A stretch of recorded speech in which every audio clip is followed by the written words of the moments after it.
అందరూ ఉత్కంఠగా ఎదురు చూస్తున్న నియోజకవర్గం విజయవాడ పార్లమెంట్. ఈ పార్లమెంట్ సెగ్మెంట్లో అన్నదమ్ములు ప్రస్తుతం ఎన్నికల పోటీలో బరిలో ఉన్నారు.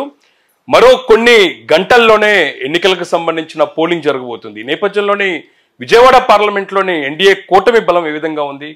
మరోసారి తెలుగుదేశం పార్టీ ఇక్కడ గెలిచి హ్యాట్రిక్ సాధిస్తుందా? దీనిపై మనతో మాట్లాడటానికి ఎన్డీఏ కూటమి విజయవాడ పార్లమెంట్ అభ్యర్థి కేశినేని చిన్ని గారు ఉన్నారు. నమస్తే చిన్ని గారు. నమస్తే అండి. రాజకీయ ప్రవేశం చేసిన తర్వాత ప్రస్తుతం తెలుగుదేశం పార్టీ పార్లమెంట్ అభ్యర్థి కేశినేని చిన్ని, ప్రజలకు మీ క్యారెక్టర్ని, మీ గురించి ఇప్పటి వరకు ఏ విధంగా మీరు ఎలివేట్ చేసుకున్నారు? విజయవాడ పార్లమెంట్ ప్రజలు గత 3 సంవత్సరాలుగా నన్ను, నా యొక్క వ్యక్తిత్వాన్ని చాలా కీన్గా చూస్తున్నారు. నేను ఇవాళ ప్రజల మనిషిగా, ప్రజల చెంతనే, ప్రజల సమస్యలతో వాళ్ళతోనే ఉంటా. సమస్యలు పరిష్కరించడంలో, అంతేకాకుండా నా సేవా కార్యక్రమాలు చేయటంలో నన్ను చూస్తూ ఉన్నారు. నేను వారికి ఆత్మీయంగా ఉంటాను. అంతేకాకుండా నా బాడీ లాంగ్వేజ్ వాళ్ళకి దగ్గరగా ఉంటుంది. నన్ను మిగతా వ్యక్తులతో కంపేర్ చేసుకుంటే కొంతమంది అహంకారంగా ఉంటే నేను ఆత్మీయంగా ఉంటానని విజయవాడ ప్రజలందరూ నమ్మబట్టి, అంతేకాకుండా ఇవాళ వాళ్ళందరూ ఆదరించబట్టి ఇవాళ 3 సంవత్సరాల్లో నన్ను అభ్యర్థిగా మా అధినేత, అందులో 25 పార్లమెంట్ నియోజకవర్గాల్లో విజయవాడతో వేరే ఎత్తు. అటువంటి విజయవాడ పార్లమెంట్కి నాకు అవకాశం కల్పించారు చంద్రబాబు నాయుడు గారు. అందరూ ప్రజలు కూడా నన్ను నా యొక్క వే ఆఫ్ ఇది చూసి అందరూ కూడా నన్ను నచ్చి నన్ను అందరూ ఆత్మీయంగా చిన్ని అని పలకరించుకుంటున్నారు. మాటల మనిషా లేకపోతే చేతల మనిషా? చూశారు కదా, 3 సంవత్సరాల నుంచి నేను మాటల మనిషినో చేతల మనిషి. నేను ఏసీ రూముల్లో ఏ రోజు కూర్చోలా. నేను ఎక్కడికక్కడ నా ప్రచారం గత 3 సంవత్సరాల నుంచి కూడా 292 గ్రామాల్లో 263 గ్రామాలు తిరిగాను. అంతేకాకుండా మొత్తం విజయవాడ నగరంలో ఉన్న అన్ని డివిజన్లకి తిరిగాను. ప్రజల సమస్యలు తెలుసుకున్నాను. ఏ రోజు ఏసీ రూముల్లో కూర్చోలా. ఏసీ రూముల్లో కూర్చొని నేను స్పీచ్లు ఇవ్వలేదు. ప్రజల మధ్య ఉన్నాను కాబట్టి మాటల మనిషి, చేతల మనిషి ప్రజలకు బాగా అర్థమైంది. చిన్ని అనేవాడు చేతల మనిషి కాబట్టి చిన్ని అనేవాడు మనకి కావాలని ప్రజలకు బాగా అర్థమైంది. ఎలా సాధ్యమైంది సార్ ఇంత షార్ట్ పీరియడ్లో తలా దిక్కున ఉండే ఎన్టీఆర్ జిల్లాలో ఉన్న తెలుగుదేశం పార్టీ కీలక నేతలను ఒకే తాటి మీద తీసుకురావటం? ఇవాళ నిజంగా మా నాయకులందరూ కూడా చంద్రబాబు నాయుడు గారి మాటే వేదం. అటువంటి నాయకులందరూ కూడా కొంతమంది వ్యక్తుల వల్ల వర్గాలుగా విడిపోయి నిజంగా ఇవాళ మా నాయకులు, కార్యకర్తల్ని ఒక గౌరవం లేని విధంగా ఆ వ్యక్తి వ్యవహరించడం వల్ల వర్గాలుగా విడిపోయారు. కానీ ఆ వ్యక్తి కోవర్ట్ ఆపరేషన్ చేస్తున్నాడు అని తెలిసి అందరూ మళ్ళీ ఏకమైపోయి గత 3 సంవత్సరాల నుంచి నేను వాళ్ళతో కూడా కలిసే ఉన్నాను. కాబట్టి అటువంటి వ్యక్తిని మనం దూరంగా ఉండాలి. చంద్రబాబు నాయుడు గారు మన పార్టీ, చంద్రబాబు నాయుడు మేమందరం క్రమశిక్షణ గల తెలుగుదేశం నాయకులు, కార్యకర్తలు. చంద్రబాబు నాయుడు గారు మాటే వేదం. అటువంటి వాళ్ళందరం కాబట్టి మేమందరం కలిసికట్టుగా ఉండి వాళ్ళు పనిచేస్తున్నాం. అంత పొలిటికల్ ఎక్స్పీరియన్స్ ఉన్న తెలుగుదేశం పార్టీ కోవర్ట్ ఆపరేషన్ గ్రహించలేదా? తప్పకుండా గ్రహించింది. ఎందుకు? కానీ మా ఇంటర్నల్ బాడీలో డిస్కషన్ జరుగుద్ది. ఓకే. కానీ ఒకటే, మారతాడు చంద్రబాబు నాయుడు గారి యొక్క అతి మంచితనం. ఏ వ్యక్తినైనా మార్చగలం అనే అభిప్రాయంలో వారు ఉంటారు. మారతాడు, మన వల్ల 2 సార్లు ఎంపీ అయిన వ్యక్తి, ఎందుకు అతన్ని దూరం చేయటం? సరే, కోవర్ట్ ఆపరేషన్ కొన్ని అవసరాల నిమిత్తం చేసి ఉండొచ్చేమో. మారతాడు అని తలంచారు. ఆ మారతాడు అనే దాన్ని అది బలహీనంగా తీసుకున్నారు ఆ వ్యక్తులు. దాన్ని బలహీనంగా తీసుకున్నాక ఒకనొక దశలో పార్టీ నాయకత్వం కానీ, పార్టీ క్యాడర్ కానీ తట్టుకోలేని పరిస్థితిలో చంద్రబాబు నాయుడు గారు ఈ డెసిషన్ తీసుకోవాల్సి వచ్చింది. అంటే వైసీపీలోకి వెళ్ళినప్పుడు కేశినేని నాని గారు చాలా మంది ఎన్టీఆర్లో ఉన్న తెలుగుదేశం పార్టీ మొత్తం ఖాళీ అవుతుందని చెప్పారు. అయితే ప్రస్తుతం అలాంటి వాళ్ళు వెళ్ళారంటారా? మీరే చూశారు కదా, 2 పెయిడ్ వర్కర్లు వెళ్ళారు. వాళ్ళు కూడా రోజు శాలరీ వర్కర్లు వెళ్ళారు. అదే చెప్పారు, ఏసీ రూముల్లో కూర్చుని నేను గోల్ఫ్ ఆడుకుంటాను, అసలు ప్రజా సమస్యలు పట్టని 2019 నుంచి 24 వరకు పట్టుమని 10 గ్రామాలు తిరగని వ్యక్తి నేను. అదే కాలంలో 3 సంవత్సరాల్లోనే 260 గ్రామాలు తిరిగిన. సార్, ఇప్పుడు వెళ్ళకపోతే వాళ్ళు మీకు అనుకూలమని మీరు ఎలా గుర్తిస్తారు? ఉండి కూడా ఇక్కడి నుంచి కోవర్ట్ ఆపరేషన్ చేయొచ్చు కదా? ఎవ్వరూ చేయరు మా పార్టీ వాళ్ళంత బలంగా ఉంది. వాళ్ళ కోవర్ట్ ఆపరేషన్ చేస్తే ప్రజలు క్షమించరు. ప్రజలు తిరుగుబాటు. ఇవాళ ప్రజలందరూ బలంగా చంద్రబాబు నాయుడు గారు ముఖ్యమంత్రి కావాలి, పవన్ కళ్యాణ్ గారు చంద్రబాబు నాయుడు గారు ఘనంగా అసెంబ్లీకి వెళ్ళాలి, దానికి తోడు బీజేపీ కూడా వచ్చింది. వీళ్ళ ముగ్గురు రేపు దేశంలో కూడా ఎన్డీఏ ప్రభుత్వం రావాలని బలంగా కోరుకుంటున్నారు. కాబట్టి ఎవడే కోవర్ట్ ఆపరేషన్ చేసినా పార్టీని మించిన తింగు లేదు. అంటే సానుభూతి ఓటుతో తను మూడోసారి గెలుస్తానని కూడా నాని అంటున్నారు. సానుభూతి దేనికి? సానుభూతి దేనికి? పార్టీలో పదవులు అనుభవించారు. 9 సంవత్సరాల 9 నెలలు చంద్రబాబు నాయుడు గారు గొప్ప నాయకుడు. పదవులు పోగానే వెళ్ళిపోయి పర్సనల్ ఎలిగేషన్స్, వ్యక్తిగత ఎలిగేషన్స్. నువ్వు ఆయన పాలసీస్ తేడా ఉంటే ఎలిగేషన్స్ చేయి. మేమందరం జగన్ రెడ్డిని విమర్శిస్తున్నాం, కానీ పాలసీ మ్యాటర్ మీదే విమర్శిస్తున్నాం. మా దగ్గరికి వచ్చిన నాయకులు కూడా మీరు చూస్తే వసంతకృష్ణ ప్రసాద్ గారు కానీ, లావు కృష్ణదేవరాయలు కానీ ఏ రోజు వ్యక్తిగతంగా జగన్ విమర్శించలేదు, పాలసీ మ్యాటర్లోనే విమర్శిస్తున్నారు. ఏలైనా ఏకైక నాయకుడు ఈయన, ఆ ఏకైక నాయకుడు కాబట్టి ఇతను వ్యక్తిగతంగా విమర్శించి మీరు తెలుగుదేశం పార్టీలోకి వచ్చినప్పుడు యాక్టివ్ పాలిటిక్స్ లోకి ఒంగోలు మహానాడులో యాక్టివ్ అయినట్టున్నారు. వాళ్ళు అనుకున్నారా నానిగారు ఉంటారు మీతో పాటు కలిసి అని వెళ్ళిపోతారని ముందుగానే ఊహించారా? ఒక్క విషయం చెప్పనా, నేను తెలుగుదేశంలో రావడం ఏంటి, మేము పుట్టి పెరిగింది మేము యాక్టివ్ పాలిటిక్స్ లోకి వచ్చింది 20 బ్యాక్ ఎండ్ పాలిటిక్స్ కంటిన్యూస్ గా చేస్తున్నారు. తెలుగుదేశం మా కుటుంబం అంతా తెలుగుదేశం. నేను మహానాడు నుంచి నేను చేసింది సేవా కార్యక్రమాలు. మీరు గుర్తుంచుకోవాలి, సేవా కార్యక్రమాలే కానీ పార్టీ కార్యక్రమాల్లో ఏ రోజు లేను. కానీ తెలుగుదేశం నాయకులు పార్టీ కార్యకర్తలతో కలిసి చేశా. నేను చేసే సేవా కార్యక్రమాలు ఎంతో కొంత వ్యక్తులు లేకపోతే నాదంత దృఢంగా ప్రజల్లోకి వెళ్ళదు. నేను చంద్రబాబు నాయుడు గారు ముఖ్యమంత్రి అవ్వాలి, ఎన్టీ రామారావు గారి 100వ జయంతి ఉత్సవాలు కాబట్టి మీరు చూస్తే ఆ మహానాడులోనే ప్రకటించారు మా అధ్యక్షుల వారు 100వ జయంతి ఉత్సవాలు అందరూ ఘనంగా చేయమని. ఆ రోజు నుంచి నేను 100వ జయంతి ఉత్సవాలు చేసుకుంటే క్రమం తప్పకుండా విజయవాడ పార్లమెంట్ నియోజకవర్గంలో అందుబాటులో ఉన్నాను. మా నాయకులు కార్యకర్తలతో కలిసి చేస్తున్నాను. కాబట్టి ఆ కలిసి చేయటం వల్లే ఇవాళ నేను పార్టీ పోస్ట్ ఒకటి కూడా ఉందా నాకు. ఇవాళ మొన్న పార్లమెంట్ అభ్యర్థిగా అనౌన్స్ చేసే వరకు అప్పటి నుంచి మీకు పోస్ట్ చిన్న పోస్ట్ కూడా లేదు. పార్టీ నాయకులు కార్యకర్తలు మాత్రం ఆత్మీయంగా తీసుకుని వెళ్ళి నన్ను కలుపుకుని వెళ్ళారు. కాబట్టి అటువంటి పోస్టు లేని వ్యక్తినైనా కూడా నేను సేవా కార్యక్రమాలు చేశాను. కాబట్టి ఆయన ఉంటేనే నేను చాలా పలు ఇంటర్వ్యూల్లో చెప్పాను, ఏమన్నా మీకు ఎంపీ సీట్ వస్తుందా అని అడిగారు. చంద్రబాబు నాయుడు గారు ఏది చెప్తే అది చేస్తాం. 2 చంద్రబాబు నాయుడు గారు నానికి ఇస్తే ఏం చేస్తారు? చంద్రబాబు నాయుడు గారు నానికి ఇస్తే గెలిపించుకెళ్తాం. మా పార్టీ అధ్యక్షుడు ఏది చెప్తే అది చేస్తామని చెప్పాం. ఏ రోజు నేను సీట్ వస్తుందని చెప్పలా. ఏ రోజు పోనీ అతనికి కోపం తెప్పడానికి పార్టీ కూడా ఏ రోజు నాకు ఒక పదవి ఇవ్వాల, పార్టీ కార్యక్రమాల్లో చేయాల. చివరికి లోకేష్ గారి పాదయాత్ర అది కూడా ఎందుకు వచ్చిందంటే నాకు ఆ రోజు మహానాడుకి రాలేదు, ఎక్కడా పార్టీ కార్యక్రమాలకి రావట్లేదు, చాలా అలిగి కూర్చుంటున్నాడు. ఈ కార్యక్రమాలన్నిటికీ చేయాలంటే చిన్ని తప్పితే మరి ఇంకెవరో చేయలేరని ఒక ఆత్మవిశ్వాసం లోకేష్ గారిలో ఉండటం వల్ల నాతో పాటు 10 మంది ఇన్ఛార్జీలు వేశారు పాదయాత్రకి. ఆ పాదయాత్రలో నేను యాక్టివ్గా వాళ్ళందరికంటే యాక్టివ్గా పార్టిసిపేట్ చేశాను. కానీ 10 మందిలో ఒకటే అది ఒక్కటే, అది కూడా పదవి కాదు నాకు. పాదయాత్ర ఏర్పాట్లు చూడటమే బాధ్యతలే, అంతేగాని ఆ రోజు కూడా ఏ కమిటీల్లోనూ లేను. కాబట్టి ఆయన ఇన్సెక్యూరిటీ బయటికి వెళ్తే నేనేం చేయలేను. నేను ఏ రోజు కూడా నాని వస్తే కూడా చంద్రబాబు నాయుడు గారు చెప్తే చేస్తాను అన్న, అంతగా చేసి వెళ్ళేవాడిని. కాకపోతే అప్పటికే కోర్టు ఆపరేషన్ చేసుకున్నాడు. నాయకులు ఎవరో ఇష్టపడలేదు చంద్రబాబు నాయుడు గారికి, అది కూడా తెలుసు. కాబట్టి ఈ విధంగా నేను వెళ్ళిపోతాడా ఉంటాడా, నేనైతే ఉంటాడని చాలా ఇంటర్వ్యూలు అడిగా. మేమందరం ఒకటే తెలుగుదేశం కుటుంబం, ఆయన ఎక్కడికి వెళ్తాడు ఉంటాడని అని చెప్పాను.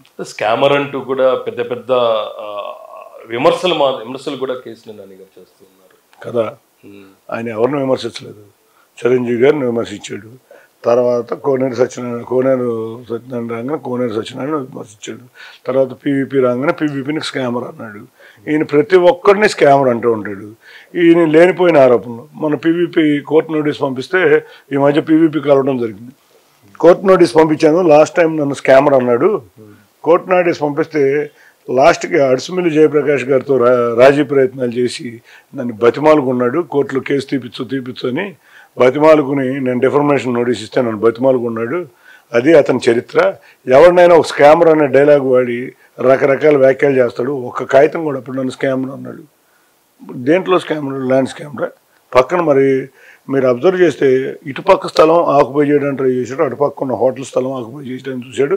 ఆ రోజు సాక్షి మీడియాతో సహా TV9తో సహా NTV అన్నీ చూపించినాయి. గత సంవత్సరం 2 సంవత్సరాల బ్యాక్ ఆ స్థలం ఆక్రమించుకోబోతున్నాడు అని చెప్పి కొంతమంది వ్యక్తులు అతను ఆఫీస్ మీదకి వెళ్ళటం ఇవన్నీ కూడా చూపించినాయా లేదా? మరి నా దగ్గరికి నేను ల్యాండ్ స్కామర్ అంటానికి ఒక్కళ్ళు వచ్చారా? అసలు ఒక్కళ్ళు. నేను అసలు విజయవాడలో ఉన్నా, ఇలా ఏదైనా వ్యాపారం చేస్తున్నానా? పోని నువ్వు చేసే ఆరోపణలకి నీ యొక్క ఎన్నికలు ఎఫిడవిట్, నా ఎన్నికల ఎఫిడవిట్ కూడా ఉంది కదా. నువ్వు ఏమైనా కేసులు ఉంటే దాంట్లో ఉంటాయి. రకరకాల కేసులు ఉన్నాయన్నాడు, ఒక్క కేసు లేదు. ఎవరో అడిగారు కేసులు ఉన్నాయని కదా అని అంటే ఎలక్షన్ తర్వాత కేసులు వస్తాయంట.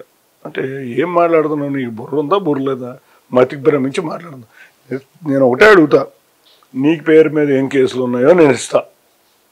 నా పేరు మీద ఉన్న కేసులు నువ్వు దమ్ముంటే చూపించు. నువ్వు చూపించుకోకపోతే నేను ఎలక్షన్ అఫిడవిట్ తప్పు రాస్తే నువ్వు పోయి ఎలక్షన్ కమిషన్ దగ్గరికి వెళ్ళి దొంగ అఫిడవిట్ పెట్టాడని ప్రూవ్ చేసుకో. చేతకాని కబుర్లు వచ్చిన ప్రతి ఒక్కరిని స్కామ్లు అంటాడు. అసలు తన దగ్గర పనిచేసే కార్మికులకే జీతాలు ఇవ్వలేకుండా కార్మిక కోర్టులో కేసు రన్ అవుతుంది. ఇంకెంతకన్నా దౌర్భాగ్యం దరిద్రం ఏదన్నా ఉంటుందంటే ఇది ఎవరికీ తెలియదు. మీరు కూడా లీగల్ ఫైట్ ఏం చేస్తారా? డెఫినెట్గా. తను ఎక్కువ శృతిమించాడు. రేపు మార్నింగ్ ప్రెస్ మీట్ కూడా పెట్టబోతున్నా. ఎందుకంటే ఒక మీట్ ద ప్రెస్లో కూర్చొని రకరకాల వ్యాఖ్యానాలు చేశాడు. సరే, నేను బిజీగా గత 2-3 రోజుల నుంచి బిజీగా ఉండటం వల్ల రేపు ఉదయం ప్రెస్ మీట్లో ఆయన చెప్పిన వాటిలన్నిటికీ ఆన్సర్ చెప్పబోతున్నాను. ఇద్దరు అన్నదమ్ముల ఫైట్లోని ఫ్యామిలీ అట్లాగే కుటుంబ సంబంధించిన వ్యక్తులు ఎటువైపు ఉంటారు? అందరూ నాపే ఉన్నారు. ఆ నలుగురు తప్పితే. ఎందుకు మరి అందరికీ తెలుసు కదా, అందరినీ బాధలు ఇబ్బందులు పెట్టిన వ్యక్తి ఇతను. ఒక్క విషయమే అండి, మా కుటుంబం అని అనుకుంటున్నారు. తెలుగుదేశం నాయకులు కార్యకర్తలు ఇబ్బంది పడలేదా? అందరూ ఇబ్బంది పడ్డారు. ఏ రోజు తెలుగుదేశం నాయకులను విమర్శిస్తాడు కానీ ప్రతిపక్షంలో ఉంటే తెలుగుదేశం నాయకులను కార్యకర్తలు అధికార పక్షాన్ని విమర్శించాల్సిన పోయి వాళ్ళు చేసిన తప్పులు ఎత్తు చూపించాలి. అవన్నిటికన్నా కాదు, ఏ రోజన్నా మీలాంటి విలేకరుల్ని నీట్గా మాట్లాడటం ఏ రోజన్నా చూసారా? ఏదో ఒక వ్యాఖ్యానం మీలాంటి ఏంటండి. నందిగావ తిరువూరులో ఉన్న చిన్న చిన్న స్ట్రింగర్లు 5,000 రూపాయలు సంపాదించి స్ట్రింగర్లను కూడా బిర్యానీలకి మందు ప్యాకెట్లకి కకృతి పడి మీరు రాస్తారని అసలు నానా ఒక్క సమాజంలో ఒక వ్యక్తిని కూడా గౌరవించని వ్యక్తి. నా కుటుంబం ఎందుకు? అందుకే ఎవరో ఎటువైపు ఉంటారు, అందుకే ప్రజలు నా వైపు ఉన్నారు, మీలాంటి రిపోర్టర్లు నా వైపు ఉన్నారు. అంతేకాకుండా నా కుటుంబం కూడా నా వైపే ఉంది. సార్, ఎమ్మెల్యేగా అభ్యర్థిగా పోటీ చేస్తే ప్రజలు చూసే విధానం ఒక రకం ఉంటుంది, ఎంపీగా పోటీ చేస్తే ఒక విధానంగా ఉంటుంది. ప్రధానంగా ఈ విజయవాడ పార్లమెంట్ సెగ్మెంట్లోని ఎంపీగా పోటీ చేసిన కేసినేని చిన్నికి సంబంధించి ప్రజలు ఏ విధంగా చూస్తున్నారు? ఎటువంటి అంశాలకు సంబంధించి, ఎటువంటి సమస్యలకు సంబంధించి మీరు రాబోయే రోజుల్లో పరిష్కరిస్తారు? ముఖ్యంగా మేమందరం చంద్రబాబు నాయుడు గారి వారసులు. చంద్రబాబు నాయుడు గారి వారసులు అంటే అభివృద్ధిని కోరుకునేవాళ్ళం, పిల్లల భవిష్యత్తు కోరుకునేవాళ్ళం, సంక్షేమం బాటలు అయిపోయేవాళ్ళం. అటుపక్కన ఉన్న వాళ్ళందరూ జగన్ రెడ్డి వారసులు. జగన్ రెడ్డి వారసులు అందరూ ఏం చేస్తున్నారు మీరే చూడండి. విధ్వంసం. కొంతమంది పార్టీ ఆఫీసులు బాగా కడతారు, కొంతమంది ఇంకోటి చేస్తారు, కొంతమంది అరాచకం. పర్సనల్గా స్త్రీలను విమర్శిస్తారు, పర్సనల్ విషయాల్లో విమర్శిస్తారు. ఇదే తేడా. ప్రజలు క్లియర్గా ఒక గీత కనపడుతుంది. మాలో ఉన్న నాయకులు చూస్తే మీరు గద్దె రామ్మోహన్ రావు కానీ, సౌమ్య కానీ, శ్రీరామ్ తాతయ్య కానీ, బోండమ్మ కానీ ఏ రోజు ఒక్క గీత దాటిన వ్యక్తులు కాదు మీరు చూస్తే. అంటే వీళ్ళందరూ మా యొక్క బాడీ లాంగ్వేజ్, మా పర్సనాలిటీ మెయిన్గా చంద్రబాబు నాయుడు గారు 90% చంద్రబాబు నాయుడు గారు. చంద్రబాబు నాయుడు గారు 90%, మిగతా 10% మమ్మల్ని చూస్తున్నారు. మాలో వ్యక్తులు అందరం క్లీన్గా ఏ రోజు కూడా అసభ్య పదజాలం వాడిన వాళ్ళం, ఎవరి మీద పర్సనల్గా అటాక్ చేయని వాళ్ళం. అంతేకాకుండా ఎవరిని మీద ఇళ్ల మీద దాడి చేసిన వాళ్ళం కాదు, ఎవరి ఆఫీసుల మీద దాడి చేసిన వాళ్ళం కాదు. కాబట్టి అరాచకం ఒకవైపు, అభివృద్ధి ఒకవైపు. మేమంతా అభివృద్ధి, మేము చంద్రబాబు నాయుడు గారు వారసులు. అది గర్వంగా చెప్పుకుంటున్నాం. మీరు అరాచకమని గర్వంగా చెప్పుకోగలుగుతున్నారు మీరు కూడా. కాబట్టి ప్రజలు మమ్మల్ని ఆ విధంగా చూస్తున్నారు. రెండోది, విజయవాడ పార్లమెంటు నియోజకవర్గం మొత్తం రకరకాల సమస్యలు ఉన్నాయి. ఇప్పుడు తిరువూరు నియోజకవర్గం చూస్తే ఏకొండూరులో కిడ్నీ బాధితుల సమస్య. నిజంగా షెడ్యూల్ ట్రైబ్స్ ఎంతోమంది ఉన్నారు, వాళ్ళకి శాశ్వత పరిష్కారం. మా తెలుగుదేశం గవర్నమెంట్లో మేము అప్పుడు వాటర్ ట్యాంకులు పెట్టి వాటర్ ఇచ్చేవాళ్ళం. ఆ వాటర్ ట్యాంకుల్లో వాటర్ ఇవ్వడంతో కాకుండా కొండూరు వరకు పైప్ లైన్ రన్ చేసాం. అది ఏ కొండూరు వెళ్ళే లోపల మేము అధికారంలో దిగిపోవాల్సి వచ్చింది. ఈ ప్రభుత్వం 5 సంవత్సరాలు అది చేయలేకపోగా వాటర్ ట్యాంకులని రద్దు చేసింది రాగానే. ఇవాళకి సమస్య పెరిగిపోయి తీవ్రమైన సమస్యగా ఉంది. దాన్ని శాశ్వత పరిష్కారం ముందు. అంతేకాకుండా ఇప్పుడు 4 నియోజకవర్గాలకి సంబంధించి చింతలపూడి ఎత్తిపోతల పథకం, మైలవరమే కాదు, తిరువురే కాదు, నందిగామే కాదు, ఇటువంటి 3 నియోజకవర్గాలు కాదు, నూజివీడే కాదు, 14 నియోజకవర్గాలకి నీళ్లు సస్యశ్యామలంగా రావాలంటే చింతలపూడి ఎత్తిపోతల పథకం. అది 80% మా ప్రభుత్వ సమయంలో పూర్తయింది. మిగతా 20% పూర్తి చేయలేని 5 సంవత్సరాలు పూర్తి చేయలేని ప్రభుత్వం మేము రాగానే చింతలపూడి ఎత్తిపోతల పథకం పూర్తి చేస్తాం. ఇక గ్రామీణ ప్రాంతంలో సాగునీరు, తాగునీరు వీటి మీద చాలా అధికంగా సమస్య ఉంది. వీటిలో 2 నదులను కలిపిన ఈ సమస్య ఎందుకు వచ్చిందంటే జగ్గేపేట, నందిగామలో చాలా ఎత్తిపోతల పథకాలు ఉన్నాయి. వాటిలో మోటార్లు కూడా పనిచేయట్లేదు గత 5 సంవత్సరాల నుంచి. రాగానే మోటార్లు బిగించటం, మన బీసీ కాలనీలో కానీ ఎస్సీ కాలనీలో కానీ రూరల్లోనూ డ్రైనేజ్ సమస్య ఎక్కువగా ఉంది. తర్వాత తాగునీటి ఈ సమస్యలు ప్రధానంగా నేను తీసుకున్నాను. అదే విజయవాడ నగరం వచ్చేప్పటికీ ట్రాఫిక్ సమస్య, చాలా హెవీ ట్రాఫిక్ సమస్య ఉంది. మన ఎంపీ దీన్ని ఏదో ప్యారిస్ చేస్తాను, ఇంకోటి చేస్తానని గత 10 సంవత్సరాల నుంచి చెబుతున్నాడు, కానీ ఒక్కరోజు కూడా ఏమీ చేసిన దాఖలు లేవు. మెయిన్ విజయవాడ నగరంలో ఎంతోమంది కార్మికులు నివసిస్తున్నారు. మీరు చూస్తే రోజువారీ కార్మికులు వాళ్ళ కరోనా వల్ల కానీ తర్వాత అమరావతి వెళ్ళిపోవటం వల్ల కానీ వాళ్ళు చాలా బాధల్లో ఉన్నారు. మన కళల రాజధాని అమరావతి వస్తే వాణిజ్య కేంద్రమైన విజయవాడ బ్రహ్మాండంగా వర్ధిల్లుతుంది. ఎందుకంటే విజయవాడలో ఉన్నాయి 3 ఇండస్ట్రీస్, ఒకటి భవన కార్మికులు, ఒకటి ఆటోమొబైల్ రంగం, 3వది వాణిజ్య నగరం. ఈ 3 బాగుండాలంటే అమరావతి మొదలైతే, కన్స్ట్రక్షన్ మొదలైతే, ట్రాన్స్పోర్ట్ బాగుంటుంది, అన్ని 3 ఇంటర్లింక్డ్ థింగ్స్. ఈ 3 అమరావతి మొదలైతే 3 కూడా బ్రహ్మాండంగా ఉంటుంది. ఎందుకంటే ఎంతోమంది విజయవాడ నగరానికి వస్తారు. వాళ్ళు హైదరాబాద్ ఎందుకు బాగుంది, ఇటువంటి అన్నీ బాగుండడం వల్లే బాగుంది. వస్త్రం వల్ల చిన్న చిరు వ్యాపారుల కాడి నుంచి అందరికీ ఆ బిజినెస్ బిజీగా ఉంటుంది. అదే భవన నిర్మాణ కార్మికులు ఉన్నారు. 14 నుంచి 19 దాకా మనకి ఎవడన్నా టాపీ వాళ్ళు దొరకాలన్నా కూడా దొరికేవాళ్ళు కాదు. కాబట్టి ఆ బిజీ రావాలి. సంక్షేమంతో పాటు అభివృద్ధి 2 ఉంటేనే అది సాధ్యం అవుతుంది. అభివృద్ధి అంటే అమరావతి రావాలి, పోలవరం రావాలి, లేకపోతే ఫ్యాక్టరీలు రావాలి, పిల్లలకు ఉద్యోగాలు ఇవ్వాలి.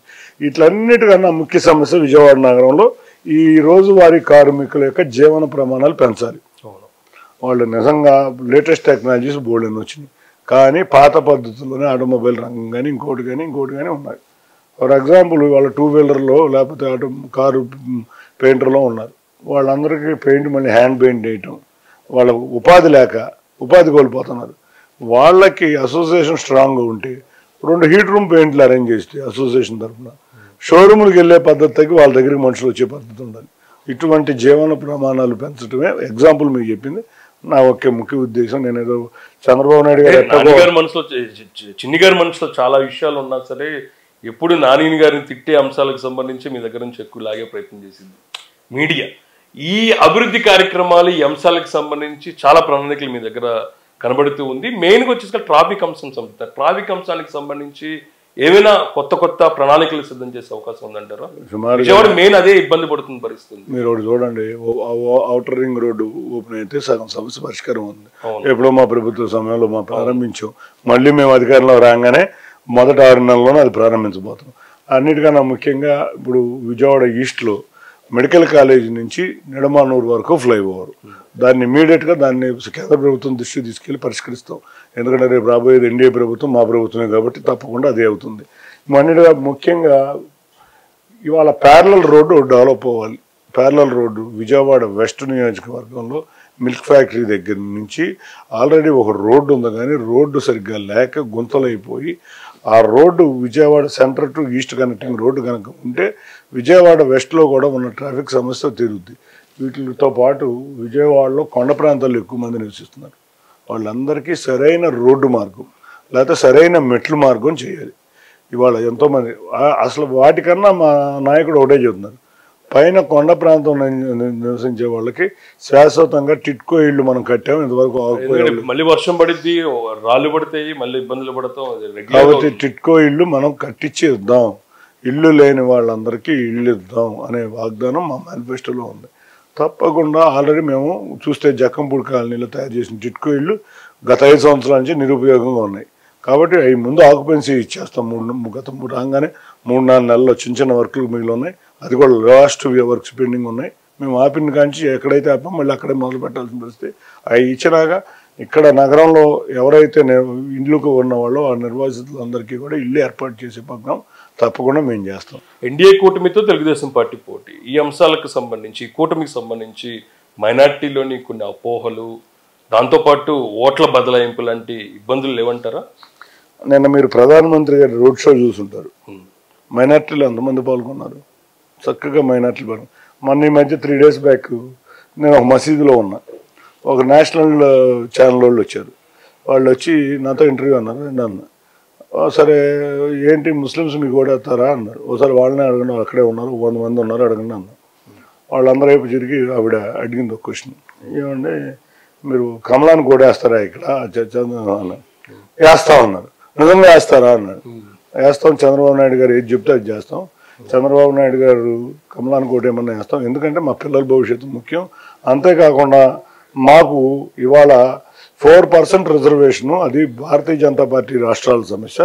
చంద్రబాబు నాయుడు గారు క్లియర్గా చెప్పారు, ఆంధ్ర రాష్ట్రంలో 4% ముస్లిం రిజర్వేషన్ అమలు చేస్తామని చెప్పారు. అంతేకాకుండా ఈ 4% రిజర్వేషన్ నిలబడటానికి కారకుడు చంద్రబాబు నాయుడు గారు. ఆ రోజు సుప్రీంకోర్టులో మంచి లాయర్ను పెట్టి పోరాడి ఈ 4% రిజర్వేషన్లు అమలయ్యే విధంగా ఆయన పోరాడి తెచ్చారు. మాకు ఎవరూ చేసింది ఏమీ లేదు. వాళ్ళు షాదీఖానా కట్టారు విజయవాడలో. అంతేకాకుండా హజ్ హౌస్కి స్థలం ఇచ్చారు. ఇటువంటి ఎన్నో కార్యక్రమాలు చేశారు. వీటితో పాటు వాళ్ళు చెప్పిన ఒక ఆశ్చర్యకరమైన విషయం ఏంటంటే, చంద్రబాబు నాయుడు గారు మా పిల్లలకి చదువుకుంటానికి 15,000, ఒకళ్ళైతే 15, ఇద్దరైతే 30, ముగ్గురైతే 45,000 వేస్తానంటున్నారు. మాకు ముస్లిం సమాజంలో పిల్లలు అధికం కాబట్టి ఈ స్కీము అందరికన్నా ఎక్కువ ఉపయోగపడేది మాకే. కాబట్టి తప్పకుండా చంద్రబాబు నాయుడు గారికి మేము ఓటేస్తాం. ఆయన ఎవరికి చెప్పినా వేస్తాం. వారే మా మీద బాధ్యత వహించాలి. మాకు ఏది జరిగినా కూడా వారే బాధ్యత. కాబట్టి కళ్ళు మూసుకుని చంద్రబాబు నాయుడు గారికి వేస్తామని వారికి సమాధానం. వాళ్ళందరూ ఎన్డీటీవీ గారి నుంచి వచ్చి ఆశ్చర్యపోయారు, ఎంతమంది ముస్లిం. అదే విజయవాడ మత సామరస్యానికి ప్రతీక. చంద్రబాబు నాయుడు గారి మీద మైనార్టీ వర్గాలకు ఉన్న నమ్మకం. తప్పకుండా మైనార్టీ వర్గాలన్నీ చంద్రబాబు నాయుడు గారు ఏది చెబితే, పవన్ కళ్యాణ్ గారు ఏది చెబితే, లేకపోతే ఎవరికి ఓటేయమంటే వాళ్ళకి వేసేటట్టు. అంటే మీ పార్లమెంట్ పరిధిలో ఎక్కడ జనసేన అభ్యర్థి పోటీ చేయని పరిస్థితి ఉంది. జనసేనకు సంబంధించి ఉన్న కీలక ఓట్లు బదలాయింపు ఎంతవరకు అవుతుందంటారు? అసలు వాళ్ళ మా పార్లమెంట్లో ఉన్నంత జనసేన తెలుగుదేశం పార్టీ కార్యకర్తలకు, నాయకులకు కానీ, లేకపోతే భారతీయ జనతా పార్టీ నాయకులకు ఉన్న కోఆర్డినేషన్ మరే పార్లమెంట్లో లేదని గర్వంగా చెప్పగలుగుతున్నారు. ఇవాళ ఏ చిన్న ప్రోగ్రాం జరిగినా, నా నామినేషన్ ర్యాలీలో మీరు చూస్తే మొత్తం జనసేన, చిరంజీవి గారి అభిమానులే ఉన్నారు. అట్లాగే నిన్న ప్రైమ్ మినిస్టర్ ర్యాలీలో మేము అందరం ఉన్నాం. అంటే జన సైనికులు కూడా ఉత్సాహంగా ఉన్నారు. ఎప్పుడు పవన్ కళ్యాణ్ గారు ఏది ఆదేశిస్తే అది చేద్దామనే ఉద్దేశంతోనే వాళ్ళందరూ 7 నియోజకవర్గాల్లో మేము కలిసి పనిచేసే విధంగా చేస్తే 25 పార్లమెంట్లో 24 పార్లమెంట్ల పైన మేము గెలుస్తాం. ఎలా సార్ చిన్ని గారు, ఎవరెవరో చాలా మంది ఎప్పటి నుంచి మీ పార్టీలో ఉన్నా సరే పార్టీని ఒక తాటి మీద తీసుకురావడానికి చాలా ఇబ్బందులు పడుతున్నారు. మీకు ఎలా సాధ్యం అవుతుంది? పార్టీలో ఉన్న నేతలనే కాదు, పార్టీలో కూడా ఒకే తాటి మీదకి తీసుకురావటం. అందరికీ చంద్రబాబు నాయుడు గారి మీద ఉండే నమ్మకం. అందరూ కూడా చంద్రబాబు నాయుడు గారిని ముఖ్యమంత్రిగా చూడాలని ప్రజలు కోరుకుంటున్నారు. అది జనాలు ప్రజల్లో నాటుకుంది. మనం ఏ చిన్న తప్పు చేసినా ఇవాళ ప్రజలు మనల్ని ఊరుకోరు. నెంబర్ 1. నెంబర్ 2, చంద్రబాబు నాయుడు గారి దగ్గర మనం ముఖ్యమంత్రి చేసుకోవాలి. మనం ఎన్నో ఇబ్బందులు పడ్డాం. నెంబర్ 3, చిన్ని అనేవాడు ఎవరి దగ్గర కూడా ఆత్మీయంగా చిన్ని అని పిలవచ్చు. అంతేగాని ఆత్మీయంగా మాట్లాడతాడు, అందరినీ కలుపుకెళ్తాడు, అందరితోనూ సరదాగా ఉంటాడు, గర్వం ఉండదు, అహంకారం ఉండదు. ఇటువంటి అన్నీ చూశారు కాబట్టి చక్కగా అందరం కలిసిగా పనిచేస్తున్నాం. 19 ఎన్నికల్లోని మీ పరిధిలో ఉన్న 7 సెగ్మెంట్లో 1 మాత్రమే తెలుగుదేశం పార్టీ గెలిచింది. ప్రస్తుతం ఆ పార్లమెంట్ సెగ్మెంట్లకు సంబంధించిన పరిస్థితి ఎలా ఉంది? ఎన్ని సీట్లను తెలుగుదేశం పార్టీ కైవసం చేసుకోబోతుంది? 7 నియోజకవర్గాల్లో ఉమ్మడి అభ్యర్థులు భారీ విజయం నమోదు చేయబోతున్నాం. దాంతోపాటు పార్లమెంట్ కూడా అత్యధిక మెజార్టీ రాబోతుంది. గత కాలంలో ఎన్నడూ చూడని విధంగా భారీ మెజార్టీ రాబోతుంది. అంతేకాకుండా ఇంకొక విషయం చెప్తున్నాం, ఉమ్మడి కృష్ణా జిల్లాలో 16 సీట్లు, ఏ ఒక్క సీటు కూడా పోకుండా ఉమ్మడి అభ్యర్థులు గెలవబోతున్నారు. ఇది ఒక చరిత్ర సృష్టించబోతుంది ఎన్నికలు. మీరు ప్రెస్టేజ్ గా తీసుకున్న గన్నవరం దాంతో పాటు గుడివాడ పరిస్థితి ఏంటి? బ్రహ్మాండంగా గెలవబోతున్నారు. గుడివాడ, గన్నవరం కాదు 16 నియోజకవర్గాలు. కృష్ణా జిల్లా సింగిల్ యూనిట్గా చరిత్రలో ఎన్నడూ లేని విధంగా 16 నియోజకవర్గాల్లో మా అభ్యర్థులు ఘన విజయం సాధించబోతున్నారు. అంటే ప్రజలంతా ఆగ్రహంతో ఉన్నారు. తప్పకుండా మీరే చూస్తారు. రిజల్ట్ వచ్చిన రోజు మళ్ళీ 4వ తారీఖు సాయంత్రం 5వ తారీఖు మార్నింగ్ మీరు ఎంత కరెక్ట్గా చెప్పిన 16 నియోజకవర్గాలు గెలవబోతున్నాం. ముఖ్యంగా మా ఎన్టీఆర్ జిల్లా 7 నియోజకవర్గాలు అత్యధిక మెజార్టీతో గెలవబోతున్నాం. ఫైనల్లీ విజయవాడ పార్లమెంట్ సెగ్మెంట్ ఓటర్లు కేసినేని చిన్నికి ఎందుకు ఓటేయాలి? మరోసారి తెలుగుదేశం పార్టీని ఎందుకు గెలిపించాలి? విజయవాడ నగర ప్రజలకి అంతేకాకుండా విజయవాడ పార్లమెంట్ ప్రజలందరికీ ఒకటే విజ్ఞప్తి చేస్తున్నా. నన్ను గత 3 సంవత్సరాల నుంచి మీరు చూస్తున్నారు. నేను పలు సేవా కార్యక్రమాలు చేస్తూనే ఉన్నా. నా సొంత ఖర్చులతో చేస్తున్నాను. ఏ రోజు కూడా ఎవరిని కూడా నొప్పించకుండా అందరినీ కలుపుకుంటూ వెళ్ళి ఏ చిన్నవాడి దగ్గరికైనా ఆప్యాయంగా పలకరించి అవసరమైతే అన్నా క్యాంటీన్లు పెట్టాం. ప్రభుత్వం పేదవాడికి అన్నం దూరం చేస్తే అన్నా క్యాంటీన్లు పెట్టాం. అంతేకాకుండా మెడికల్ క్యాంపులు పెట్టా. మెడికల్ క్యాంపుల్లో ఉచిత మెడికల్ వైద్య మందులు అందజేశాం. అన్నిటికన్నా ముఖ్యంగా అంత ఖరీదైన క్యాన్సర్ వైద్యానికి అవేర్నెస్ పెంచి దాంట్లో బసతారకం ట్రస్ట్ ద్వారా వైద్యం అందించాం. వీటన్నిటి తోడు కిడ్నీ బాధితులకి ప్రతి 3 నెలలకి మందులు, పౌష్టికాహారం సాయం చేశాం. కొంతమంది ఉపాధి కోల్పోవడం వల్ల స్వయం ఉపాధి పథకం కింద తోపుడు బళ్ళు, ఇస్త్రీ పెట్లు ఇటువంటి ఎన్నో సేవా కార్యక్రమాలు 7 నియోజకవర్గాల్లో మీరు చూస్తే నందిగామ లాంటి ప్రాంతంలో ఈవెన్ నాయి బ్రాహ్మణులు కూడా కిట్లు ఇవ్వటం ఇటువంటి ఎన్నో గత 3 సంవత్సరాల నుంచి చేసుకుంటూ వచ్చి వాళ్ళ కాళ్ళ మీద వాళ్ళు నిలబడాలనే మా నాయకుడి యొక్క స్లోగన్ను మేము తీసుకుంటూ వెళ్ళాం. తప్పకుండా మీరందరూ నన్ను చూశారు. ఇవాళ గత 10 సంవత్సరాల నుంచి చూసే వ్యక్తిని కూడా మీరు చూస్తున్నారు.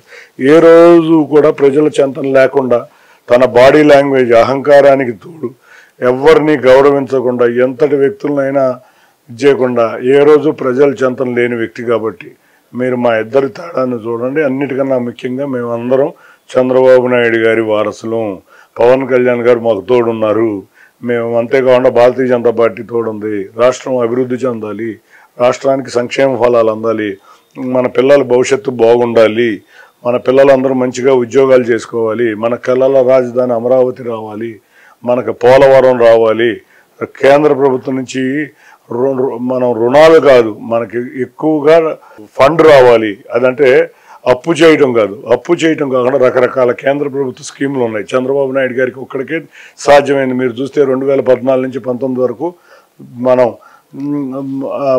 విడిపోయిన రాష్ట్రంలో 14,000 లోటు బడ్జెట్లో కూడా 3,000 శాంక్షన్ అయినా కూడా రాష్ట్రం ఏ రోజు అప్పులు చేయలేదు.